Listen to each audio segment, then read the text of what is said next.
Boris Johnson and Rishi Sunak were happy to scan their phones to order pizza on a visit to publicise social distancing.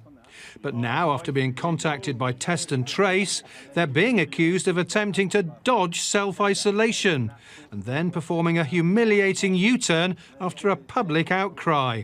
We did look briefly at the idea of us taking part in the pilot scheme, which allows people to test daily, but I think it's far more important that everybody sticks to the same rules, and that's why I'm going to be self-isolating until the 26th of July, Monday, the 26th of July. It was a visit to 10 Downing Street by the Health Secretary Sajid Javid on Friday morning that led to the PM and Chancellor being identified as contacts of someone who tested positive.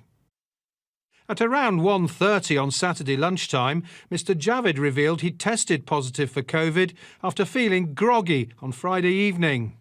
Just before 10:15 on Saturday evening, he announced that a PCR test had confirmed he was positive.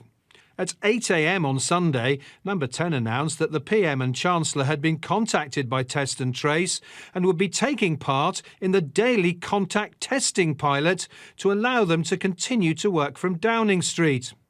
But 2.5 hours later, at around 10:30, Number 10 said the PM would not be taking part in the testing pilot and would isolate at Chequers.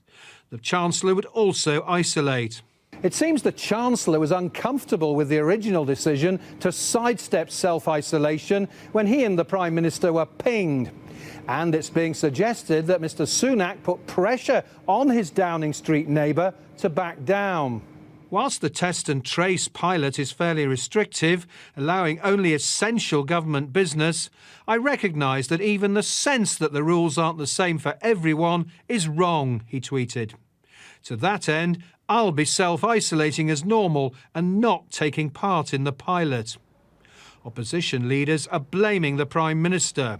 What happens when the rules apply to the Prime Minister? He tries to wriggle out of them and to pretend that he's on some pilot scheme that exempts him. So I'm afraid, yet again, we see it's one rule for them and another rule for everybody else. But the government also faces claims that the isolation system doesn't make sense. And there's inconsistency between having to self-isolate even if you're testing negative and are double jabbed, while people without vaccines or tests can go to a nightclub in England from tomorrow. I'm really worried that people will stop using the app. What you need is consistency in message from government. U-turns just give mixed messages, and then people aren't clear where they are. I'm very clear, actually, as a GP, that I needed to go into self-isolation, that I need to set an example. The original decision by the PM and the Chancellor not to isolate, however, despite their swift U-turn, is likely to be both politically damaging and undermine public confidence in Test and Trace. Jon Craig, Sky News.